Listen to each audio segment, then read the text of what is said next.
તેને લઈને પીએમ ખાસ અહીં પધાર્યા છે ગુજરાતમાં વિકાસ કાર્યોની ભેટ આપવા માટે અને અત્યારે આપ એક્સક્લુઝિવ દ્રશ્યો જોઈ રહ્યા છો મહાત્મા મંદિરથી જ્યાં તેઓ પહોંચી ચૂક્યા છે તો ગાંધીનગર મહાત્મા મંદિરમાં પીએમ પહોંચી ચૂક્યા છે। અહીં પણ તેમનું જે પ્રકારથી કાર્યક્રમ છે વિવિધ વિકાસ કાર્યોની ભેટ આપવા માટે જન્મદિવસ પૂર્વે પીએમ અહીં આવ્યા છે અને તેમજ લોકો પણ અહીં ઉપસ્થિત છે મોટી સંખ્યામાં। મુખ્યમંત્રી ભૂપેન્દ્ર પટેલ પણ તેમની સાથે ઉપસ્થિત છે। ગ્લોબલ રીઇન્વેસ્ટનો પ્રારંભ કરાવવા માટે પીએમ અહીં પધાર્યા છે તો સીધા લાઈવ દ્રશ્યો અત્યારે આપ જોઈ રહ્યા છો। ગ્લોબલ રીઇન્વેસ્ટ સમિટનો પ્રારંભ કરાવવા માટે પીએમ મહાત્મા મંદિર આવી પહોંચ્યા છે। ઉલ્લેખનીય છે કે જે પ્રકારથી આજનો તેમનો જે કાર્યક્રમ છે અને થોડીક જ વારમાં તે રીઇન્વેસ્ટ સમિટનો પ્રારંભ કરાવશે જેના માટે ખાસ તેઓ પધાર્યા છે। પીએમ મોદી મહાત્મા મંદિરથી એક્સક્લુઝિવ દ્રશ્યો અત્યારે આપ ટીવી સ્ક્રીન પર જોઈ રહ્યા છો। ગુજરાતને વિવિધ વિકાસ કાર્યોની ભેટ મળવા જઈ રહી છે તો ગ્લોબલ રીઇન્વેસ્ટ સમિટનો પ્રારંભ કરાવશે જેમાં પણ બિઝનેસ થકી પણ ગુજરાતને અનેક કહી શકાય કે વિકાસ કાર્યો છે તેની ભેટ મળી રહેશે જેના માટે ગ્લોબલ રીઇન્વેસ્ટ સમિટનો તેઓ પ્રારંભ કરાવવા માટે પહોંચ્યા છે। તેમની સાથે મુખ્યમંત્રી ભૂપેન્દ્ર પટેલ પણ ઉપસ્થિત છે તો સીધા દ્રશ્યો અત્યારે આપ મહાત્મા મંદિરથી જોઈ રહ્યા છો। થોડીક જ વારમાં ગ્લોબલ રીઇન્વેસ્ટ સમિટનો તેઓ પ્રારંભ કરાવશે અને સંબોધન પણ કરશે। મહત્વનું છે કે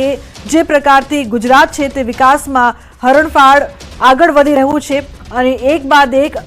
અન્ય પ્રોજેક્ટ પણ જે પ્રકારથી ગુજરાતને મળી રહ્યા છે બિઝનેસમાં પણ મોખરે ગુજરાત બની રહ્યું છે ત્યારે જન્મદિવસ પૂર્વે એક વધુ ભેટ ગુજરાતને મળવા જઈ રહી છે। ખાસ કરીને તે માટે પીએમ મોદી મહાત્મા મંદિર આવી પહોંચ્યા છે જ્યાં તે ગ્લોબલ રીઇન્વેસ્ટ સમિટનો પ્રારંભ કરાવશે તો દેશ વિદેશથી મહેમાનો આવ્યા છે। પ્રણવ જોડાયા છે ફોન લાઈન પર વધુ માહિતી આપવા માટે। પ્રણવ, શું અપડેટ્સ? પ્રધાનમંત્રી નરેન્દ્ર મોદી મહાત્મા મંદિર ખાતે પહોંચી ગયા છે। રાજ્યના મુખ્યમંત્રી ભૂપેન્દ્ર પટેલ, રાજ્યના રાજ્યપાલ સાથે જ જે કેન્દ્રીય મંત્રીઓ છે તે પણ ઉપસ્થિત છે અને ખાસ કરીને અલગ અલગ રાજ્યોના જે મુખ્યમંત્રીઓ છે તે પણ આ કાર્યક્રમમાં ઉપસ્થિત રહ્યા છે। ખાસ કરીને જ્યારે ચોથી જે ગ્લોબલ એનર્જી સમિટ જે યોજાઈ રહી છે તેની અંદર જે દેશમાં આવનાર સમયમાં 2023નું શું લક્ષ્યાંક છે, 2040 સુધી શું લક્ષ્યાંક રાખવો છે અને સાથે જે રીતે ઉર્જા કઈ રીતે ઉત્પન્ન કરવી, સોલારથી લઈને હાઇબ્રિડથી લઈને એ તમામ ફેક્ટર ઉપર દેશ કઈ રીતે આગળ પોતાનું ભવિષ્ય વિચારી રહ્યું છે તેને લઈને આ જે સમિટ છે તે મહત્વપૂર્ણ રહે છે। આ ઇવેન્ટ જે મહત્વપૂર્ણ રહે છે કારણ કે આ ઇવેન્ટમાં માત્ર ગુજરાત નહીં પરંતુ સમગ્ર ભારત અને સમગ્ર વિશ્વના અનેક જે ગ્લોબલી જે કહી શકાય કે જે રિન્યુએબલ એનર્જી જોડાયેલા જે લોકો છે, જે ઇન્ડસ્ટ્રીઝના લોકો છે તે આમાં જોડાયા છે અને દેશને કઈ રીતે આગળ જવું કારણ કે ભવિષ્ય જે જોવામાં આવી રહ્યું છે રિન્યુએબલ એનર્જીને લઈને જે આખો પ્રોજેક્ટ તૈયાર કરવામાં આવી રહ્યો છે 2030થી લઈને 2050 સુધીનો જે ટાર્ગેટ છે જે રીતે વિકસિત ભારતને કઈ રીતે લઈ જવું તેમાં સાથે વિકસિત ગુજરાતનો ફાળો શું રહેશે તે અંતર્ગત આખો આ કાર્યક્રમ આયોજિત કરાયો છે। તે અંતર્ગત જ આપ જોઈ શકો છો કે હાલ પણ જે પ્રધાનમંત્રી નરેન્દ્ર મોદી જે છે તે આજે એક્સપો જે આયોજિત કરવામાં આવ્યો છે જે ખુલ્લો મૂકી રહ્યા છે તેનું નિરીક્ષણ કરી રહ્યા છે અને અલગ અલગ જે સેક્ટરની અંદર જે રીતે કામ કરવામાં આવી રહ્યું છે રિન્યુએબલ એનર્જીને લઈને તેની તેઓ માહિતી મેળવી રહ્યા છે। તેની સાથે રાજ્યના મુખ્યમંત્રી પણ હાલ અહીં જોવા મળી રહ્યા છે, રાજ્યપાલ પણ જોવા મળી રહ્યા છે અને કેન્દ્રીય જે મંત્રી છે પ્રહલાદ જોશી તે પણ જોવા મળી રહ્યા છે। ચોક્કસ એ માની શકાય કે આવનારા સમયની અંદર અલગ અલગ જે સેક્ટર છે, અલગ અલગ ક્ષેત્રો છે તેની અંદર ગ્લોબલ જે કહી શકાય રિન્યુએબલ એનર્જીનો કેટલો ફાળો રહેશે તેમાં ભારત એ વિશ્વમાં કઈ રીતનું સ્થાન મેળવશે તેની આ શરૂઆત છે કારણ કે જે રીતે ક્લાઇમેટ ચેન્જને લઈને જે સ્થિતિઓ ઊભી થઈ રહી છે સમગ્ર દેશ અને વિશ્વની અંદર તો તેની સામે ગ્લોબલ રિન્યુએબલ જે એનર્જી છે તેનો કઈ રીતે ઉપયોગ કરી શકાય એમાં ભારતનો શું ફાળો સમગ્ર વિશ્વની અંદર રહેશે તેને લઈને આખી આ ઇવેન્ટ છે અને તેને લઈને આ સમિટ છે। આ સમિટ આજથી પ્રધાનમંત્રી નરેન્દ્ર મોદી તેઓને ઓપન કરશે, ઉદઘાટિત કરશે અને ત્યારબાદ જે ઉપરાષ્ટ્રપતિ જે છે જે કહી શકાય કે 2 દિવસ બાદ તેનું સમાપન સમારોહમાં તેઓ હાજર આપશે। 3 દિવસથી આ જે ઇવેન્ટ છે જે આખું જે એક્સપો કરવામાં આવી રહ્યો છે તેની અંદર દેશ વિદેશથી આવતા તમામ જે મહાનુભાવો છે, જે ઇન્ડસ્ટ્રી જોડાયેલા લોકો જે છે, ગ્લોબલ રિન્યુએબલ એનર્જીને જોડાયેલા જે ઇન્ડસ્ટ્રીના લોકો છે એ તમામ લોકો આ કાર્યક્રમમાં ઉપસ્થિત રહેશે। ચોક્કસ માની શકાય કે જે રીતે પ્રધાનમંત્રી નરેન્દ્ર મોદી ગ્લોબલી જે વાત કરી રહ્યા છે કે ભારત એક એવો દેશ છે કે જે વિશ્વને એક પોતાની નવી રાહ ઝીલશે ત્યારે તેની અંદર રિન્યુએબલ એનર્જીની અંદર પણ ભારત અગ્રેસર રહેશે અને સમગ્ર વિશ્વને એક મોટો મેસેજ આપવાનો પ્રયાસ આજે કરવામાં આવ્યો છે. તેની જે ચોથી જે ઇવેન્ટ છે તેનો પ્રારંભ મહાત્મા મંદિરથી દેશના પ્રધાનમંત્રી નરેન્દ્ર મોદીએ કર્યો છે. બિલકુલ પ્રણવ, ગ્લોબલ રીઇન્વેસ્ટ સમિટનો પ્રારંભ કરવા માટે જે પ્રકારથી તેઓ ખાસ આવ્યા છે અને દેશ વિદેશથી પણ મહેમાનો આવ્યા છે, તમામ જે રાજ્યો છે ત્યાંથી મુખ્યમંત્રીઓ પણ ખાસ પધાર્યા છે, તેને લઈને પણ થોડીક માહિતી. ચોક્કસ, જે રીતે આખી આ ઇવેન્ટ છે એ રાષ્ટ્રીય કક્ષાની આ ઇવેન્ટ છે. સમગ્ર ભારત સરકાર તરફથી આ ઇવેન્ટ કરવામાં આવી રહી છે અને તેની અંદર જે અલગ અલગ રાજ્યો છે, ગોવા, પછી કહી શકાય મહારાષ્ટ્ર, રાજસ્થાન છે, મધ્યપ્રદેશ છે, એ તમામ જે રાજ્યના મુખ્યમંત્રીઓ છે એ મુખ્યમંત્રીઓ ઉપસ્થિત છે અને સાથે જ દેશ વિદેશના પણ ડેલિગેટ છે. તેમાં પણ અનેક જે અન્ય દેશોના જે મંત્રીઓ છે, તેના નાયબ વડાપ્રધાન હોઈ શકે છે, એ તમામ મહાનુભાવો આ કાર્યક્રમમાં ઉપસ્થિત છે. કારણ કે આ જે ઇવેન્ટ છે ભારત તેનું નેતૃત્વ કરી રહ્યું છે. કારણ કે આ જે મેસેજ છે નરેન્દ્ર મોદી એ સમગ્ર વિશ્વને આપવા જઈ રહ્યા છે કે જે રીતે વિશ્વમાં ક્લાઇમેટ ચેન્જની સૌથી મોટી અસર જોવા મળી રહી છે, ત્યારે ભારત એમાં શું ફાળો ભજવી શકે છે, ભારતની શું ભૂમિકા હોઈ શકે છે વિશ્વની સામે, તો તેનું જે વાત છે તે કરવામાં આવી રહી છે. અને ખાસ કરીને જ્યારે આ ચોથી જે સમિટ થઈ રહી છે, આ ઇન્વેસ્ટ સમિટની અંદર સમગ્ર વિશ્વમાંથી અલગ અલગ જે ગ્લોબલી એનર્જી સાથે જોડાયેલી જે કંપનીઓ છે તેના સીઈઓ થી માંડી તેના ડાયરેક્ટરો, તેના કંપનીના મેનેજમેન્ટના લોકો અને જે ભારત દેશમાંથી પણ અનેક એવી એજન્સીઓ છે, જેને કવી કંપનીઓ છે કે જે આ ક્ષેત્રમાં કામ કરી રહી છે, તેના પણ જે વ્યક્તિઓ છે તે ઉપસ્થિત છે. અને જે કહી શકાય કે મહાત્મા મંદિરની અંદર આ ચોથી ભારત સરકારની જે રેવન્યુઅલ એનર્જી જે ઇન્વેસ્ટ સમિટ છે તે થઈ રહ્યું છે. સાથે જ જે લક્ષ્યાંક આપવામાં આવ્યો છે કે ગુજરાત શું કરી શકે છે, ભારત દેશ આવનારા સમયમાં શું કરી શકે છે અને ગુજરાત એ ભારત માટે શું પાયો નાખી શકે છે અને ભારત છે તે વિશ્વ માટે શું કરી શકે છે, તેની શરૂઆત છે અને એક મેસેજ આપવાનો પ્રયાસ પ્રધાનમંત્રી નરેન્દ્ર મોદી કરી રહ્યા છે. ઇવેન્ટ પહેલા જ પ્રધાનમંત્રી નરેન્દ્ર મોદી જે કહી શકાય કે વાવલ પહોંચ્યા હતા. જે વાવલ વિસ્તારની અંદર અનેક એવી સોસાયટીઓ છે કે જેની અંદર સોલારથી તમામ લોકો જે પીએમ સૂર્યઘર યોજના છે તેનો લાભ લઈ રહ્યા છે, તે લાભાર્થીઓને પણ તેઓ સંવાદ કર્યો હતો, તેની સાથે વાતચીત કરી હતી અને એક મેસેજ આપવાનો પ્રયાસ કરી રહ્યા છે પ્રધાનમંત્રી નરેન્દ્ર મોદી કે જે ભવિષ્ય છે, જે ફ્યુચર છે, તો ફ્યુચર શું છે, તો ફ્યુચરમાં શું કરવા જઈ રહ્યા છીએ, ભારતનો શું ફાળો સમગ્ર વિશ્વની અંદર રહેશે. જે ગ્લોબલી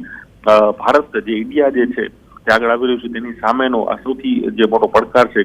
ક્લાઇમેટ ચેન્જ, તેની સામે કઈ રીતે લડી શકાય તે પ્રકારનું આખું આયોજન છે તે પ્રધાનમંત્રી નરેન્દ્ર મોદી કરી રહ્યા છે. તેને લઈને જ આ જે સમિટ છે, જે તેનો પ્રારંભ છે પ્રધાનમંત્રી નરેન્દ્ર મોદી છે હાલ કરી રહ્યા છે. આજે પણ જે એક્સપો આયોજિત છે, એક્સપોની અંદર પણ તમામ વસ્તુનું નિરીક્ષણ કરી રહ્યા છે, લોકો સાથે મળી રહ્યા છે, જે કંપનીના એક્સપોર્ટ અંદર જે સ્ટોલ લખાય સ્ટોલની અંદર વાતચીત કરી રહ્યા છે અને જે ગ્લોબલી કઈ રીતે ચેલેન્જ થઈ રહી છે તેને લઈને આ સમિટ છે મહત્વપૂર્ણ સમગ્ર માની શકાય કે ભારતની સમગ્ર વિશ્વ માટે બની રહેશે. બિલકુલ પ્રણવ, જે પ્રકારથી રિન્યુએબલ એનર્જી છે તેને લઈને આ ખાસ સમિટનો પ્રારંભ કરવામાં આવ્યો છે અને જાણકારી ખૂબ જ જરૂરી પણ છે. અત્યારે એક્ઝિબિશન નિહાળતા જોવા મળી રહ્યા છે પીએમ, કયા કયા પ્રકારના એક્ઝિબિશનમાં માહિતી આપવામાં આવી રહી છે અને સ્ટોલમાં કયા કયા પ્રકારની ઝાંખી છે? ચોક્કસ માની શકાય કે જે રીતે માત્ર ભારત નહીં પરંતુ સમગ્ર વિશ્વમાંથી જે પણ રિન્યુએબલ એનર્જી સાથેની જે કંપનીઓ છે તેઓને પ્લેટફોર્મ છે તે આપવામાં આવી રહ્યું છે અને આ પ્લેટફોર્મના માધ્યમથી જ એક મેસેજ મોટો અહીં પ્રયાસ કરી રહ્યા છે. જે રીતે આવનારા ભારત વર્ષ 2023 સુધીમાં 500 ગીગાવોટ જે વીજળી ક્ષમતા હાંસલ કરે તે પ્રકારનું જે આખું લક્ષ્યાંક છે તે અહીં રાખવામાં આવી રહ્યો છે અને વિશ્વમાં સૌથી વધુ કદાચ ઉર્જા ઉત્પન્ન કરનારો દેશ એ ભારત બને તે પ્રકારનું આયોજન છે. અને તેના જ કારણે જે પણ નવી બધી કંપનીઓ છે, જે ગ્લોબલી જે માની શકાય કે રિન્યુએબલ એનર્જી સાથે જોડાયેલી જે કંપનીઓ છે, એ કંપનીના તમામ જે ઇવેન્ટો છે, જે તેની કંપનીના સ્ટોલ છે તે મૂકવામાં આવ્યા છે. અને ખાસ કરીને આ કાર્યક્રમની અંદર ઓસ્ટ્રેલિયા, ડેનમાર્ક, જર્મની હોય, નોર્વે છે, સિંગાપુર છે, હોંગકોંગ છે, યુએસ છે, યુકે છે, Belgium, European country, Oman, UA અનેક દેશના પ્રતિનિધિ મંડળો અહીં ઉપસ્થિત છે. અને આ કાર્યક્રમ જે આખો આયોજિત કરવામાં આવી રહ્યો છે તે કેન્દ્ર સરકાર દ્વારા કરવામાં આવી રહ્યું છે. તો સાથે જ જર્મન જે ડેલિગેશન છે તે મહત્વપૂર્ણ બને છે, કારણ કે તેના જે ડેપ્યુટી પ્રાઇમ મિનિસ્ટર પણ અહીં જોવા મળશે અને જે ગ્રીન હાઇડ્રોજન છે, જે કહે છે ગ્રીન એનર્જી છે, એ તમામ ક્ષેત્રે ભારત શું કરી રહ્યું છે, ભારતની શું ભૂમિકા એ વિશ્વ સામે રહેવાની છે તેને લઈને આખો જે આ કાર્યક્રમ આયોજિત કરવામાં આવી રહ્યો છે અને જોઈ શકાય છે કે ખુદ પ્રધાનમંત્રી નરેન્દ્ર મોદી જે એક્સપો છે, એક્સપો વાળા જે સ્ટોલ છે, જેની અંદર વિશ્વની અલગ અલગ કંપનીઓના જે પ્રતિનિધિઓ એ સ્ટોલની અંદર ઉપસ્થિત છે, તેનું તેઓ નિરીક્ષણ કરી રહ્યા છે, તેઓ સાથે વાતચીત કરી રહ્યા છે. જે નવા સ્ટાર્ટઅપ પણ આવી રહ્યા છે સોલારને લઈને, જે રિન્યુએબલ એનર્જીને લઈને, તેની પણ તેઓ અહીં મુલાકાત છે તે પ્રધાનમંત્રી નરેન્દ્ર મોદી લઈ રહ્યા છે. બિલકુલ પ્રણવ, એક મહત્વની વાત એ પણ કે જ્યારે પણ પીએમ આવે છે ગુજરાતમાં, વિવિધ વિકાસ કાર્યોની ભેટ સોગાદ હંમેશા આપતા જ હોય છે અને આ વખતે તો તે જન્મદિવસ પહેલા આવ્યા છે ને જન્મદિવસના એક દિવસ પહેલા આજે ગુજરાતને ઘણી બધી કહી શકાય કે વિકાસની ભેટ અને સોગાદ મળવા જઈ રહી છે. પ્રણવ, ચોક્કસ હંમેશા માટે, કારણ કે નરેન્દ્ર મોદીનું હોમટાઉન એ ગુજરાત છે. જ્યારે પણ ગુજરાતમાં તેઓ પ્રવાસે આવતા છે ત્યારે વિકાસલક્ષી જે પ્રકલ્પો છે તેના ખાતમુહૂર્ત અને લોકાર્પણ છે પ્રધાનમંત્રી નરેન્દ્ર મોદી કરતા હોય છે. જે રીતે ગઈકાલે સાંજે તેઓ આવ્યા હતા, ત્યારબાદ તેઓ વડસર ખાતે એરફોર્સની મુલાકાત લીધી, ત્યારબાદ સોમનાથ ટ્રસ્ટની બેઠક પણ કરી હતી અને આજે વહેલી સવારે જ જે આખું જે નેશનલ કક્ષાનો, જે ઇન્ટરનેશનલ કક્ષાનો જે આખું ઇવેન્ટ છે રિન્યુએબલ એનર્જી, તેમાં તેઓ અહીં તેનો પ્રારંભ કરાવી રહ્યા છે અને ત્યારબાદ હવે તેઓ અમદાવાદ અને ગાંધીનગર વચ્ચે જે મેટ્રો દોડી રહી છે, ફેઝ 2 જે કહેવામાં આવે છે, કારણ કે અમદાવાદની અંદર જે ફેઝ 1 છે ચાલી રહ્યો છે, ત્યારે ફેઝ 2 જે અમદાવાદથી ગાંધીનગરને જોડતો છે તેનું પણ તેઓ અહીં પ્રારંભ કરાવશે. સેક્ટર 1 થી તેઓ ત્યાં જશે અને જે કહી શકાય કે મેટ્રોને ખુલ્યું, તેના કારણે જે સૌથી મોટો જે પ્રશ્ન ટ્રાફિકનો છે અને જે પરિવહનનો છે તે સૌથી મોટો અહીં હલ થશે. ત્યારબાદ તેઓ જીએમડીસી ખાતે જશે અને જીએમડીસી ખાતે પણ જ્યારે દેશના પ્રધાનમંત્રી તરીકે નરેન્દ્ર મોદી ત્રીજી વખત જ્યારે પોતે કાર્યભાર સંભાળી રહ્યા છે ત્યારે તેઓની આ પહેલી ગુજરાત મુલાકાત છે, પોતાના હોમટાઉનની પહેલી મુલાકાત છે. ત્યારે ત્યાં પણ જે કહે છે જીએમડીસી ગ્રાઉન્ડની અંદર 1 લાખથી જાણ મેદની ઉપસ્થિત રહેશે. અભિવાદન છે પ્રધાનમંત્રી નરેન્દ્ર મોદીનું, ત્રીજી વખત પ્રધાનમંત્રી બન્યા છે તેનું કાર્યકર્તાઓ અને લોકો દ્વારા કરવામાં આવશે અને ત્યાં પણ પ્રધાનમંત્રી નરેન્દ્ર મોદી ગુજરાતમાં અલગ અલગ ક્ષેત્રમાં, અમદાવાદ મહાનગરપાલિકા હોય કે અન્ય જે સંસ્થાઓ છે, જે નગરપાલિકાઓ છે, જે ઓડા છે સંચાલિત, એ તમામ જગ્યાએ 8,000 કરોડના વિકાસલક્ષી પ્રકલ્પો છે તેઓના ખાતમુહૂર્ત અને લોકાર્પણ થશે. તેમાં મહદઅંશે પ્રધાનમંત્રી આવાસ યોજના અંતર્ગત અનેક એવા પરિવારો છે કે જેઓને આવાસ છે તે પ્રધાનમંત્રી નરેન્દ્ર મોદીના હસ્તે છે એક બટનના ક્લિકથી એ આપવામાં આવશે. એ જ રીતે આરોગ્ય ક્ષેત્ર જોડાયેલા તમામ જે પ્રોજેક્ટો છે તેને લઈને પણ પ્રધાનમંત્રી નરેન્દ્ર મોદી છે ત્યાં ખાતમુહૂર્ત અને લોકાર્પણ અહીં કરવામાં આવશે. પરંતુ ચોક્કસ એ માની શકાય કે પ્રધાનમંત્રી નરેન્દ્ર મોદીની જે 3 દિવસની ગુજરાત મુલાકાત છે, આજે પણ આવતીકાલે પણ તેઓ રાજભવનથી વહેલી સવારે બોનસ માટે જવા નીકળશે, પરંતુ તેની પહેલા અનેક વિકાસલક્ષી જે પ્રોજેક્ટો છે તેના ખાતમુહૂર્ત લોકાર્પણ પ્રધાનમંત્રી નરેન્દ્ર મોદીના હસ્તે થશે. અભિવાદન છે એ અહીં કરવામાં આવશે. તો સાથે જ જે આખી ઇવેન્ટ છે એ ઇવેન્ટની અંદર પણ પ્રધાનમંત્રી નરેન્દ્ર મોદી હાજરી આપીને એક ગ્લોબલી, એટલે કે વિશ્વ કક્ષાએ અન્ય દેશોને પણ એક મોટો મેસેજ અને ભારતની શું ભૂમિકા આવનારા સમયની અંદર જોવા મળી રહી છે તેનો પણ એક સૌથી મહત્વપૂર્ણ મેસેજ આપવાનો પ્રયાસ પ્રધાનમંત્રી નરેન્દ્ર મોદી છે તે અહીં આપશે. બિલકુલ પ્રણવ, ગ્લોબલ ઇન્વેસ્ટ કાર્યક્રમની અત્યારે જો વાત કરવામાં આવે, આ સમિટની ખાસ વાત કરવામાં આવે તો અત્યારે આ કાર્યક્રમ અંગે શું વિગત છે? કેટલા સમય સુધી આ કાર્યક્રમ રહેશે અને શું પીએમ કાર્યક્રમ દરમિયાન સંબોધન પણ કરવાના છે? ચોક્કસ પ્રધાનમંત્રી નરેન્દ્ર મોદી આ કાર્યક્રમમાં સંબોધન પણ કરશે અને વિશ્વને એક મોટો મેસેજ આપવાનો પ્રયાસ કરશે. તો સાથે જ અન્ય રાજ્યના જે મુખ્યમંત્રીઓ આવ્યા છે તે પણ અહીં ઉપસ્થિત રહ્યા છે, કેન્દ્રીય મંત્રીઓ પણ છે અને આખો જે કાર્યક્રમ છે તે ભારત સરકારનું જે રિન્યુઅલ જે કહી શકાય કે એન્જિનિયરિંગ જે મેનેજમેન્ટ છે તે વિભાગ તરફથી આખો કાર્યક્રમ કરવામાં આવી રહ્યો છે. અગાઉ પણ 3 આવી અલગ અલગ સમિટો છે તે મળી ચૂકી હતી, પરંતુ ચોથી જે સમિટ જે છે તેની પસંદગી ગુજરાતના મહાત્મા જે મંદિર ગાંધી ખાતે ત્યાં કરવામાં આવી છે અને આ ઇવેન્ટ છે તેની શરૂઆત છે પ્રધાનમંત્રી નરેન્દ્ર મોદી કરવા જશે. એક્સપો જે કહી શકાય, એક્સપોનો પ્રારંભ તેઓ નરેન્દ્ર મોદીએ કરી દીધો છે. હવે ઇવેન્ટમાં આવશે, ઇવેન્ટમાં તેઓ પોતાનું સંબોધન કરવાના છે અને એક મેસેજ આપવાનો પ્રયાસ કરશે, કારણ કે જે રીતે 2030નો જે લક્ષ્યાંક રાખવામાં આવી રહ્યો છે 500 ગીગાવોટ વીજળી ઉત્પન્ન કરવાનો, તેની અંદર ગુજરાતની શું ભૂમિકા રહેવાની છે, દેશની શું ભૂમિકા રહેવાની છે તેને લઈને પણ તે પોતાની વાત છે તે મૂકવાના છે. તો સાથે જ જે ગ્લોબલી ઇન્ટરનેશનલ લેવલના જે કહી શકાય કંપનીઓના સીઈઓ છે, અન્ય કન્ટ્રીના જે મંત્રીમંડળના પણ અનેક સભ્યો જે કહી શકાય કે તે પણ ઉપસ્થિત છે આ કાર્યક્રમની અંદર, તે પણ પોતાનું માર્ગદર્શન આપશે અને ભારતની શું ભૂમિકા રહેવાની છે રિન્યુએબલ એનર્જીને લઈને તેને લઈને પણ અહીં વાત મૂકવામાં આવશે. એટલે કહી શકાય કે આ જે ઇવેન્ટ છે તે માત્ર ગુજરાત પૂરતી ભારતને પરંતુ વિશ્વને એક મોટો મેસેજ આપવાનો પ્રયાસ કરશે પ્રધાનમંત્રી નરેન્દ્ર મોદી કે જે રીતે આવનારા સમયમાં જે પડકારો સમગ્ર વિશ્વ ક્લાઇમેટ ચેન્જના જોવા મળી રહી છે, ગ્લોબલી જે સૌથી મોટા પડકારો છે ક્લાઇમેટ ચેન્જના, તેની સામે કઈ રીતે રિન્યુએબલ એનર્જીને લઈને કઈ રીતે આગળ વધી શકાય. કારણ કે હાલ જે દેશની અંદર જે આખું સ્ટ્રક્ચર જે છે તે જ્યાં વીજળી ઉત્પન્ન થાય છે તે માત્ર કોયલા આધારિત હોય છે, પરંતુ હવે તેને રૂપાંતરિત કરીને અન્ય ફેક્ટરમાં કઈ રીતે જઈ શકાય. એમાં ખાસ કરીને જે કહી શકાય કે સોલાર છે, હાઇબ્રિડ છે, એ તમામ ઇવેન્ટને કઈ રીતે આગળ શકાય. બીજું પ્રધાનમંત્રી નરેન્દ્ર મોદી જે છે તે હાલ મહાત્મા મંદિર ખાતે પહોંચી ગયા છે અને મહાત્મા જે ઇવેન્ટ છે ઇવેન્ટ સેન્ટર ઉપર પહોંચીને અને તમામ લોકો જોઈ શકાય છે કે પ્રધાનમંત્રી નરેન્દ્ર પહોંચી ગયા છે. થોડી જ મિનિટોમાં તે સંબોધન કરશે પ્રધાનમંત્રી નરેન્દ્ર મોદી, પરંતુ સાથે જ કેન્દ્રીય મંત્રી પ્રહલાદ જોશી, રાજ્યના મુખ્યમંત્રી અને રાજ્યના રાજ્યપાલ છે એ તમામ લોકો હાલ ઉપસ્થિત છે અને જોઈ શકાય છે કે સેન્ટ્રલ ગવર્મેન્ટના સેક્રેટરી અને સ્ટેટ ગવર્મેન્ટના સેક્રેટરીઓ પણ હાલ ઉપસ્થિત છે. જી બિલકુલ, જે પ્રકારથી તેઓ આવી પહોંચ્યા છે, આપ જોડાયેલા રહેશો પ્રણવ અમારી સાથે, આપની પાસેથી અપડેટ લેતા રહીશું. અને જે પ્રકારથી આપ દ્રશ્યોમાં જોઈ રહ્યા છો, પીએમ પહોંચી ચૂક્યા છે, વિવિધ વિકાસ કાર્યોની ભેટ આપવાની સાથે સાથે ગાંધીનગરના મહાત્મા મંદિરથી સીધા લાઈવ દ્રશ્યો આપ જોઈ રહ્યા છો. ગ્લોબલ રીઇન્વેસ્ટ સમિટનો પ્રારંભ કરાવવા માટે ખાસ પીએમ પહોંચ્યા છે. સૌથી પહેલા પીએમ મોદીએ અહીં જે એક્ઝિબિશન છે તે નિહાળ્યું અને એનર્જી છે તે કેટલી મહત્વની છે, આવનારું જે વિઝન છે પીએમનું તેને લઈને ખાસ પીએમ હંમેશા પ્રાથમિકતા આપતા હોય છે અને તેના માટે ખાસ આજનું જે આ કાર્યક્રમ છે જેમાં દેશ વિદેશથી મહેમાનો પણ આવ્યા છે. રીઇન્વેસ્ટ સમિટનો પ્રારંભ કરાવવા માટે પીએમ હાલ અહીં જોવા મળી રહ્યા છે. તેમની સાથે મુખ્યમંત્રી પણ ઉપસ્થિત અને અન્ય રાજ્યોના મુખ્યમંત્રી પણ ખાસ અહીં આવ્યા છે. મધ્યપ્રદેશ, રાજસ્થાન, ગોવાથી પણ ત્યાંના જે મુખ્યમંત્રી છે તે ખાસ મહેમાન બનીને આજે પધાર્યા છે મહાત્મા મંદિરમાં અને થોડીક જ વારમાં પીએમ સંબોધન પણ કરશે. પીએમની સાથે મુખ્યમંત્રી પણ ઉપસ્થિત છે. ગ્લોબલ રીઇન્વેસ્ટ સમિટનો પ્રારંભ કરાવવા માટે ખાસ પીએમ આવ્યા છે. છત્તીસગઢના મુખ્યમંત્રી વિષ્ણુદેવ, રાજસ્થાનના મુખ્યમંત્રી ભજનલાલ શર્મા પણ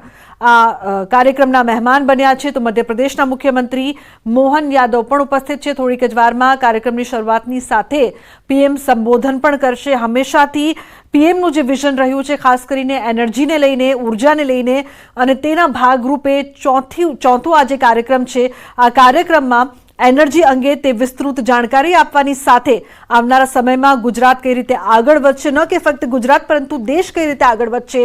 તે અંગે પણ તેઓ જાણકારી આપશે. રિન્યુએબલ એનર્જી સમિટમાં ખાસ તેઓ ભાગ લેવા માટે આવ્યા છે મહાત્મા મંદિરમાં. આ ચોથી ગ્લોબલ રીઇન્વેસ્ટ સમિટ છે જેમાં 140 દેશોના પ્રતિનિધિઓ પણ ભાગ લેશે. પ્રણવ, શું વધુ અપડેટ્સ? પ્રધાનમંત્રી નરેન્દ્ર મોદી હાલ છે મહાત્મા મંદિર ખાતે પહોંચી ગયા છે અને ચોથી જે કહી શકાય કે ગ્લોબલ રિન્યુએબલ એનર્જી સમિટ છે, એક્સપો છે, તેનો પ્રારંભ છે તેઓ અહીં કરાવી દીધો છે. અગાઉ પણ 3 જે ઇવેન્ટ છે કરવામાં આવી રહી હતી અને આ ઇવેન્ટનો મુખ્ય ઉદ્દેશ્ય એ માનવામાં આવી રહ્યો છે કે આવનારા સમયની અંદર ભારત જે કહે છે કે 2030 એટલે આવનારા 6 વર્ષ બાદ એટલે વર્ષ 2030 સુધીમાં ભારત 500 ગીગાવોટ જે કહી શકાય વીજળીની ક્ષમતા હાંસલ કરે તે પ્રકારનો લક્ષ્યાંક છે તે અહીં રાખવામાં આવી રહ્યો છે. જોઈ શકાય છે દ્રશ્યોની અંદર કે રાજ્યના મુખ્યમંત્રી દ્વારા દેશના પ્રધાનમંત્રી નરેન્દ્ર મોદીનું સ્વાગત કરવામાં આવ્યું છે. ત્યારબાદ જે કેન્દ્રીય મંત્રી છે પ્રહલાદ જોશી તેઓ પણ પ્રધાનમંત્રી નરેન્દ્ર મોદીનું અહીં સ્વાગત છે છાલ ઉડાડીને કરી રહ્યા છે, સન્માન કરી રહ્યા છે અને 1 by 1 તમામ જે લોકો છે તે પોતાનું સંબોધન નહીં કરવાના છે, પરંતુ તેની સાથે જ જે કહી શકાય કે આ પ્રકારનું જે ઇવેન્ટો થઈ છે, પહેલી ઇવેન્ટ જે કહી શકાય કે 2015માં ફેબ્રુઆરીમાં નવી દિલ્હી ખાતે કરવામાં આવી હતી. ત્યારબાદ બીજી ઇવેન્ટ પણ 2018 અને સાથે જ 2020 એટલે કહી શકાય કે 2015, 2018, 2020માં આ 3 અલગ અલગ ઇવેન્ટો બાદ હવે ચોથી જે ઇવેન્ટ છે તે ગુજરાત તેનું યજમાન બન્યું છે અને ગુજરાતમાં આ 3 દિવસ આખી ઇવેન્ટ છે તે ચાલવાની છે અને આ જે એક્સપો છે જે ચાલવાનું છે તેની અંદર અલગ અલગ જે વિદેશના લોકો જે આવી રહ્યા છે જે કહી શકાય કે રીઇન્વેસ્ટ 2024 એને કહી શકાય કે રીઇન્વેસ્ટ 2024 માટે B2B સાથે જ B2B ડિજિટલ પ્લેટફોર્મ અનેક અલગ અલગ જે ઇવેન્ટ છે, સ્ટાર્ટઅપ છે, કંપનીઓ છે તેના લોકો છે અહીં ઉપસ્થિત રહેવાના છે. શકો છો કે કઈ રીતે આખી જે ઇવેન્ટ છે તે થઈ રહી છે અને ઇવેન્ટને લઈને પ્રધાનમંત્રી નરેન્દ્ર મોદીનું અહીં જે કહી શકાય કે મોમેન્ટ આપીને પણ સન્માન કરવામાં આવી રહ્યું છે અને મોમેન્ટ પ્રધાનમંત્રી નરેન્દ્ર મોદી છે તે અહીં જોઈ રહ્યા છે. જોઈ શકાય છે કે અલગ અલગ જે ઇવેન્ટની સાથે જ જે તરીકે પ્રદેશના ભારતીય જનતા પાર્ટીના અને કેન્દ્રીય જળ શક્તિ મંત્રી જે છે CR પાટીલ પણ અહીં ઉપસ્થિત જોવા મળી રહ્યા છે. રાજ્યના અને મુખ્યમંત્રીઓ પણ અહીં ઉપસ્થિત જોવા મળી રહ્યા છે અને અલગ અલગ જે કંપની જે છે રિન્યુઅલ એનર્જી જોડાયેલી જે કંપનીઓ છે તેના CEO, ડાયરેક્ટરો, કંપનીના માલિકો એ તમામ લોકો ઉપસ્થિત જોવા મળી રહ્યા છે અને થોડીક મિનિટોની અંદર પ્રધાનમંત્રી નરેન્દ્ર મોદી આ ઇવેન્ટ છે તેને સંબોધન કરવાના છે અને એક વિશ્વ કક્ષાનો જે મોટો મેસેજ છે અને સાથે ભારત 2030 સુધીમાં જે વિદ્યુત પંખા જે રીતે 500 ગીગાવોટ જે લક્ષ્યાંક છે તેની તેઓ અહીં શરૂઆત કરશે. પ્રણવ, ચોથી ગ્લોબલ રીઇન્વેસ્ટ સમિટ છે. આ ચોથી સમિટ છે અને ખાસ કરીને દિવસે ને દિવસે જે પ્રકારથી વિકાસ છે તે આગળ વધી રહ્યું છે અને PM નું જે વિઝન છે કઈ રીતે જુઓ છો ચોથી સમિટને લઈને? લુગ્ના, એ ચોક્કસ કહી શકાય કે જે રીતે કહી શકાય કે 2015, 2018 અને 2020 આ જે ઇવેન્ટો છે તે દિલ્હી ખાતે કરવામાં આવી હતી, પરંતુ જે ચોથી જે સમિટ છે જે ઇન્વેસ્ટ સમિટ જે ગ્લોબલી રિન્યુ એનર્જી સમિટ છે તે ગુજરાતના મહાત્મા મંદિર ખાતે કરવામાં આવી રહી છે અને ગુજરાતે પણ એક લક્ષ્યાંક આપ્યો છે આગામી સમયની અંદર જે કહી શકાય કે વીજળી ઉત્પન્ન કરવાનો, ગ્લોબલી જે કહી શકાય કે એનર્જી ઉત્પન્ન કરવાનો. તો તેની સામે ગુજરાતની શું ભૂમિકા રહેશે અને તે ભારતને કઈ રીતે મદદ કરી શકશે, તે રીતે વિકસિત ગુજરાત સાથે જ વિકસિત ભારતનો જે લક્ષ્યાંક રાજ્યના મુખ્યમંત્રીએ પણ આપ્યું છે, તો તેની સામે જે કહી શકાય કે દેશ પણ શું કરવા માંગી રહ્યો છે, ઇન્ડિયા ગ્લોબલી કયા પ્લેટફોર્મ પર પહોંચાડવું છે, તેનું જે વિઝન જે છે એ પ્રધાનમંત્રી નરેન્દ્ર મોદી અહીં રજૂ કરવાના છે. અને ગ્લોબલી મેં પહેલા જ કહ્યું કે ક્લાઇમેટ ચેન્જ એ સૌથી મોટો પડકાર છે, સમગ્ર વિશ્વને ગ્લોબલી જોવા મળી રહ્યો છે. ત્યારે ક્લાઇમેટ ચેન્જની સામે કઈ રીતે ટકવું અને જે ફેક્ટરો સામે આવી રહ્યા છે એનર્જીને લઈને, તો તેમાં બિલકુલ પ્રણવ, આપ અમારી સાથે જોડાયેલા રહેશો. In the ancient land of Bharat, where sacred rivers flow like lifeblood and the mighty Himalayas touch the heavens, the holy Vedas teach us secrets of living in harmony with nature. The sun showers boundless energy. Space gifts us the promise of rain, and the earth nurtures life with nourishment and